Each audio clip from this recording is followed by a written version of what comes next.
সুধীবৃন্দ, কৃতিত্বপূর্ণ অবদানের জন্য এই বছর অন্তর্বর্তী সরকার 6 জন বিশিষ্ট নাগরিককে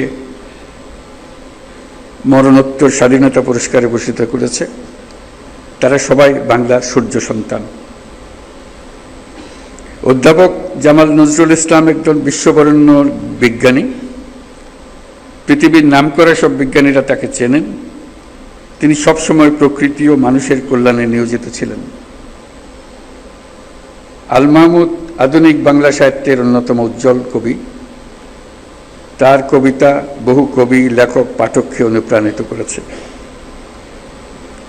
বিশ্বের শীর্ষস্থানীয় বেসরকারি উন্নয়ন সংস্থা ব্র্যাকের প্রতিষ্ঠাতা স্যার ফজলে হোসেন আবেদ 1971 সালে বাংলাদেশের স্বাধীনতা যুদ্ধের সময় ও পরবর্তী সময়ে তিনি বাংলাদেশ গড়ার কাজে নিয়োজিত ছিলেন। লন্ডনের ফ্ল্যাট বিক্রির টাকা দিয়ে তিনি ব্র্যাক গড়েছিলেন।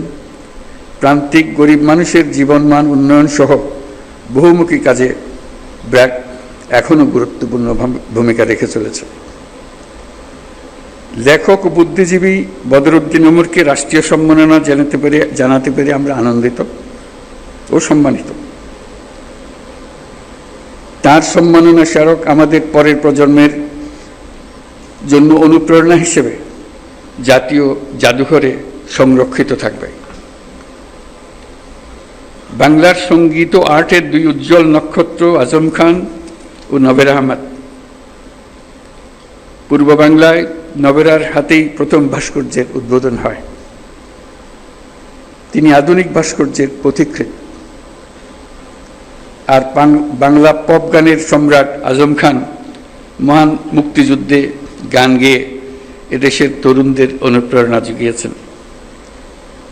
তিনি সমাজের বঞ্চিত মানুষের জন্য গান করেছেন। আজম খান এদেশের হাজারো তরুণ সঙ্গীত শিল্পীর আইকন।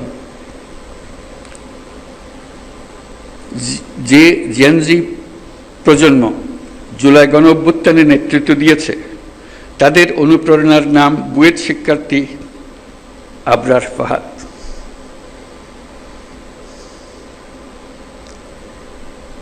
সে ন্যায় বিচারের জন্য,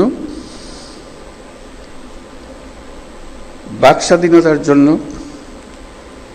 জোরালো প্রতিবাদ করে সন্ত্রাসীদের হাতে নিহত হয়েছিল। তাকে স্মরণ করে তাকে রাষ্ট্রীয় সম্মাননা জানাতে পেরে জাতি গর্বিত। যারা আজ এই সম্মাননা পেলেন তারা জীবদ্দশায় এই প্রাপ্তি দেখে যেতে পারেননি। এটা অত্যন্ত বেদনাদায়ক।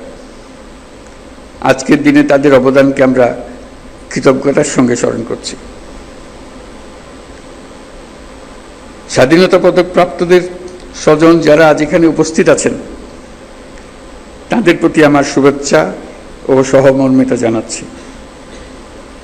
জাতীয় জীবনের বিভিন্ন ক্ষেত্রে অনন্য অবদানের স্বীকৃতি হিসেবে আজ আপনাদের স্বজনরা সর্বোচ্চ রাষ্ট্রীয় পুরস্কার পেয়েছেন। দেরিতে হলেও তাদেরকে এই স্বীকৃতি ও সম্মান প্রদান করতে পেরে আমরা সবাই আনন্দিত, দেশের সবাই আনন্দিত। তাদের কাজ যুগ যুগ ধরে প্রজন্ম থেকে প্রজন্মে তরুণদের মধ্যে অনুপ্রেরণা ছড়িয়ে দেবে।